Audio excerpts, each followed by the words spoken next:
प्रधानमंत्री श्री नरेंद्र मोदी ने आज मुंबई में इंडिया स्टील 2025 सम्मेलन को वीडियो माध्यम से संबोधित किया।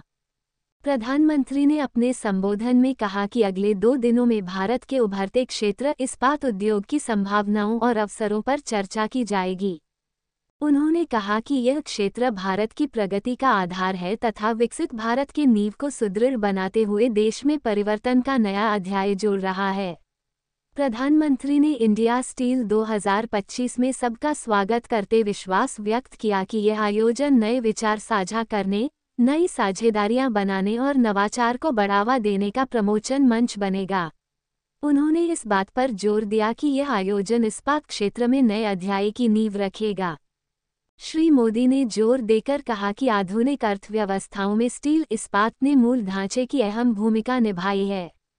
उन्होंने कहा कि चाहे गगनचुंबी इमारतें हों, पोत परिवहन हो, राजमार्ग हो, उच्च गति रेल हो, स्मार्ट सिटी हो या औद्योगिक गलियारे, इस्पात हर सफल गाथा के पीछे की शक्ति है।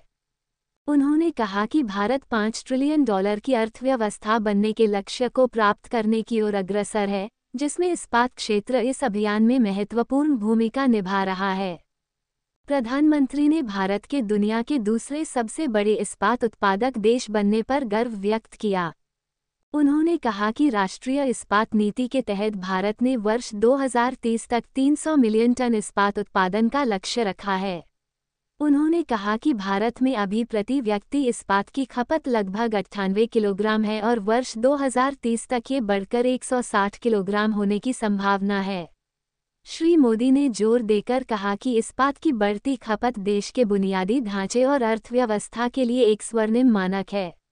उन्होंने कहा कि ये देश के ऊर्ध्वतर विकास दिशा के साथ ही सरकार की प्रशासकीय कुशलता और प्रभावशीलता का भी सूचक है।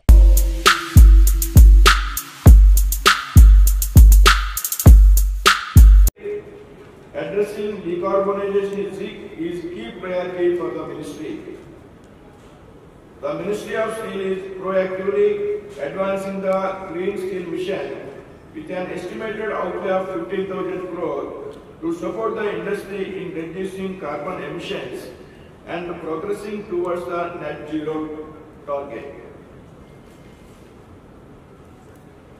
Additionally, the National Green Hydrogen Mission, led by the Ministry of New and Renewable Energy, aligns the steel sector with India's broader vision of green hydrogen adoption, facilitating the transition to low carbon steel production. As part of these efforts, the Union Government, under the leadership of Honorable Prime Minister Narendra Modi ji, has sanctioned 3 pilot projects with a financial commitment of 355 crores to integrate hydrogen into steel manufacturing. India's steel exports are navigating a complex global landscape shaped by fluctuating demand, economic uncertainties, and stringent trade regulations. To enhance export to competitiveness, I am happy to note that we are prioritizing production, innovation, cost efficiency, and value-added steel production to cater to high-growth international markets. The Ministry of Steel is actively formulating a comprehensive global outlook strategy to enhance the sector's long-term resilience and competitiveness. This strategy focuses on ensuring raw material security, fostering technological advancements, and strengthening trade and investment flows.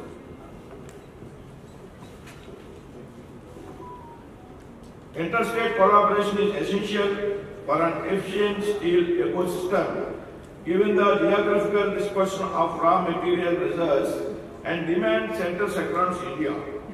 By aligning regulatory measures and streamlining resource allocation, states can collaboratively drive industrial growth. The discussions at this conference will be instrumental in shaping the future trajectory of India's steel sector.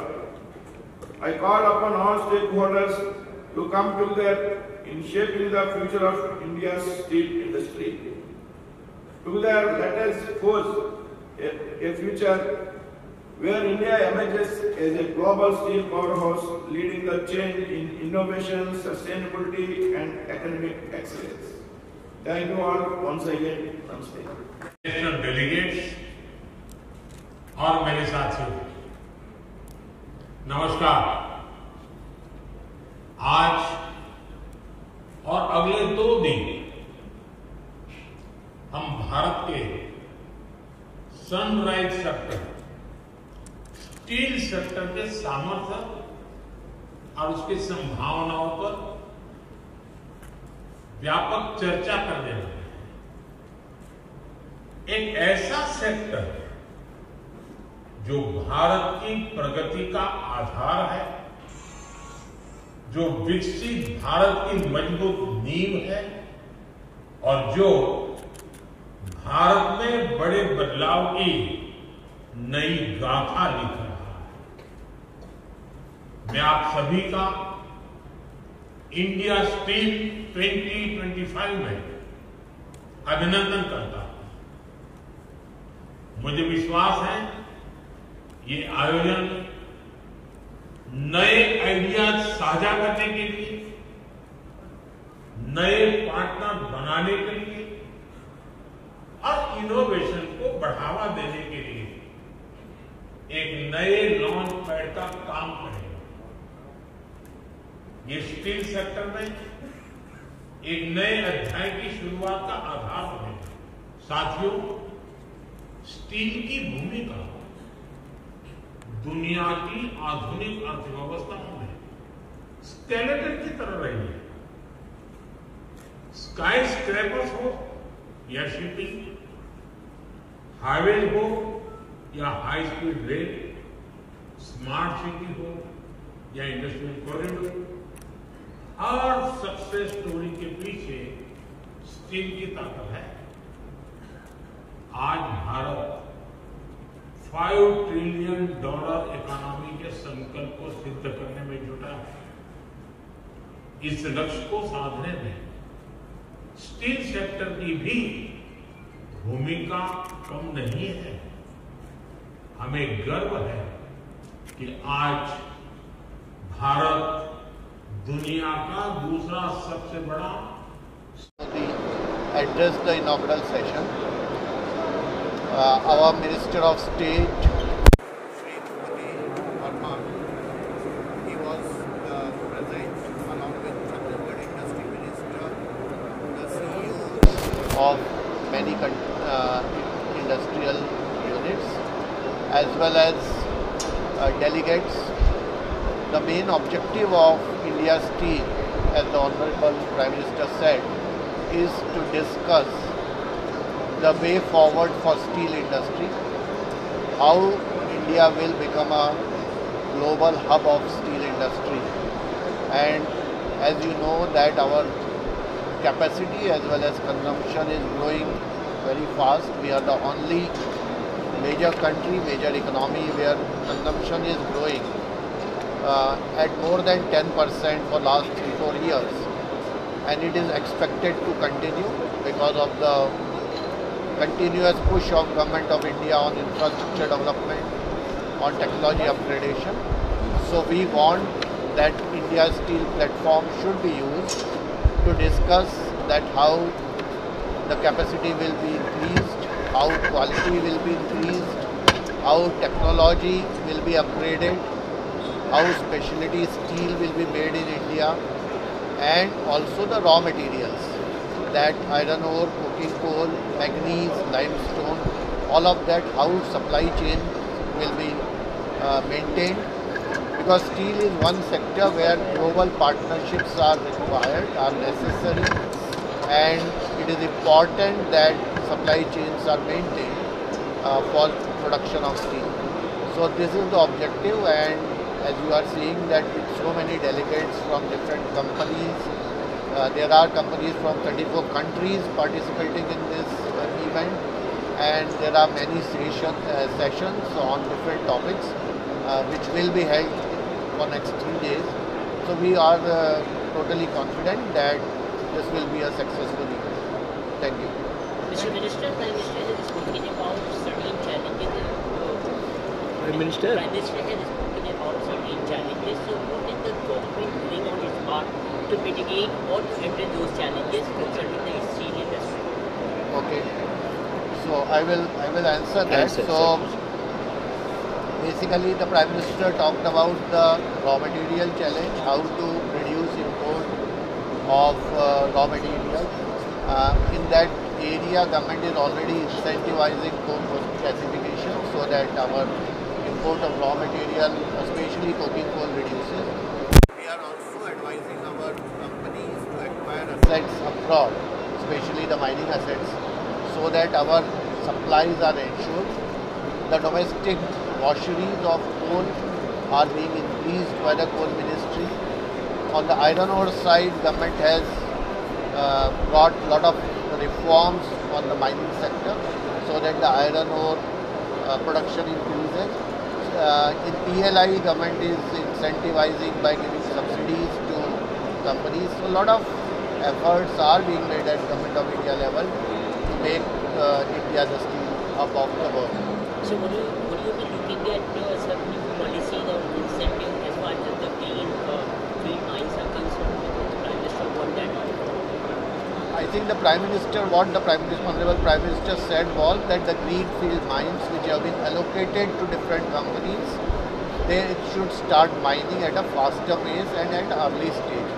Ministry of Mines is already taking steps to ensure that that is done and companies do not sit over the mines. So that was the message of the Honorable Prime Minister. Sir Hindi में जानना चाहेंगे India steel 2025 आज यहाँ पे उसका उद्घाटन किया गया। भारत के माननीय प्रधानमंत्री श्री नरेंद्र मोदी जी ने उसको एड्रेस किया इस इनॉग्रल सेशन। इसमें हमारे इस्पात राज्य मंत्री मौजूद रहे, इसके अलावा छत्तीसगढ़ के उद्योग मंत्री भी मौजूद रहे। इस उद्घाटन सेशन में कई कंपनियों के मुख्य कार्यपालक पदाधिकारी, कई टेक्नोलॉजी कंपनियों के रिप्रेजेंटेटिव्स और करीब 34 देशों के प्रतिनिधि रहे। इंडिया स्टील का मुख्य उद्देश्य है कि भारत को कैसे स्टील के क्षेत्र में, इस्पात के क्षेत्र में एक विश्व लीडर, वर्ल्ड लीडर बनाना है और कैसे ग्लोबल हब बनाना है, इस पे चर्चा की जाए। इसमें स्टील में भारत बहुत तेज़ी से आगे बढ़ रहा है। भारत की जो क्षमता है स्टील उत्पादन की, वो 200 मिलियन टन पहुंच चुकी है और अब 2030 तक 300 मिलियन टन पहुंच जाने की संभावना है। और जैसा कि माननीय प्रधानमंत्री ने कहा कि 2047 तक हम ये एक्सपेक्ट कर रहे हैं, उम्मीद कर रहे हैं कि भारत की स्टील क्षमता 500 मिलियन टन हो जाएगी। इसके लिए जो भी रॉ मटेरियल चाहिए, जैसे कोयला, आयरन ओर या अन्य रॉ मटेरियल, उसके लिए सरकार नीतियाँ बना रही है ताकि वो उपलब्ध रहे और स्टील क्षेत्र को सभी सहयोग सरकार कर रही है। इस इंडिया स्टील में ये उम्मीद है कि स्टील उद्योग को टेक्नोलॉजी अपग्रेडेशन करने, उसकी तकनीक में सुधार करने, उसमें विभिन्न देशों के बीच में और कंपनियों के बीच में कोलैबोरेशन बढ़ाने और इसी तरह की बातों पे विचार विमर्श होगा, डिस्कशन होगा। अगले 3 दिन तक यहाँ पे कई सेशन आयोजित किए गए हैं विभिन्न विषयों पे, कई राज्यों के सेशन हैं। तो इन सब में आपस में लोग बात करेंगे ताकि भारत की स्टील क्षमता को बढ़ाने और पूरे विश्व के साथ जो कोलैबोरेशन है वो कैसे होगा, इस पे ठीक ढंग से विचार विमर्श किया। No, it's enough. आपके लिए हम लोग आए बड़े बड़े काल पुर्जे सब तैयार हों, इसके लिए हम लोग काम कर रहे हैं। छत्तीसगढ़ में भी हम लोग मुख्यमंत्री विष्णुदेव साय जी के निर्देश पर उसमें काफ़ी लोगों ने रखा है, जिसमें छत्तीसगढ़ में अभी काफ़ी अन्य प्रदेश के लोग, उद्योगपति अलग अलग उद्योग लगाने की इच्छा जाहिर कर रहे हैं। अभी 4 महीना के अंदर में लगभग 4,40,000 करोड़ का निवेश का प्रस्ताव हम लोग को मिला है, जिसमें टेक्सटाइल है, इलेक्ट्रॉनिक है, यहाँ तक कि भारत में एक अपना कंप्यूटर वगैरह का जो मोबाइल का सॉफ्टवेयर और बनता है, उसका भी अभी हम लोगों ने माननीय मुख्यमंत्री जी ने भूमि पूजन किया है, उसका उद्घाटन, जिसका लगभग 12,000 करोड़ का उद्योग स्थापित हो रहा है। और इस तरह से छत्तीसगढ़ में नए नए उद्योग लगे, इसके लिए हम लोगों का पूरा सरकार के माध्यम से प्रयास है। और जिस तरह से देश के माननीय प्रधानमंत्री जी का सोच है 2047 विकसित भारत बने, उसी तर्ज पर छत्तीसगढ़ में भी हमारे माननीय मुख्यमंत्री विष्णुदेव साय जी के नेतृत्व में हम सब लोग आगे काम कर रहे हैं कि छत्तीसगढ़ एक विकसित प्रदेश बने। इस योजना के साथ में हर क्षेत्र में काम कर रहे हैं। माननीय प्रधानमंत्री जी ने मोदी के गारंटी पे चुनाव में घोषणा हुआ था, उसका भी भारतीय जनता पार्टी सरकार ने अल्प समय में उस वादा को, एकक वादा को, बड़े बड़े वादा को पूरा किया है। और आने वाला समय पर और बेहतरीन के लिए हम लोग छत्तीसगढ़ में काम करेंगे। सर, पहलगाम हमले के बाद प्रधानमंत्री नरेंद्र मोदी ने पाकिस्तान का हुक्का पानी बंद कर दिया पूरी तरह से। क्या कहेंगे, किस तरह का यह डिसीजन है और कितना जो है? देखिए, पहलगाम की घटना बहुत ही दुखद घटना है, उसके लिए पूरा देश चिंतित है। और ऐसे घटनाओं का हम पूर्ण रूप बहुत ही निंदा करते हैं। और ऐसे लोगों के ऊपर कठोर से कठोर कार्रवाई होना चाहिए। किसी भी तरह से इनको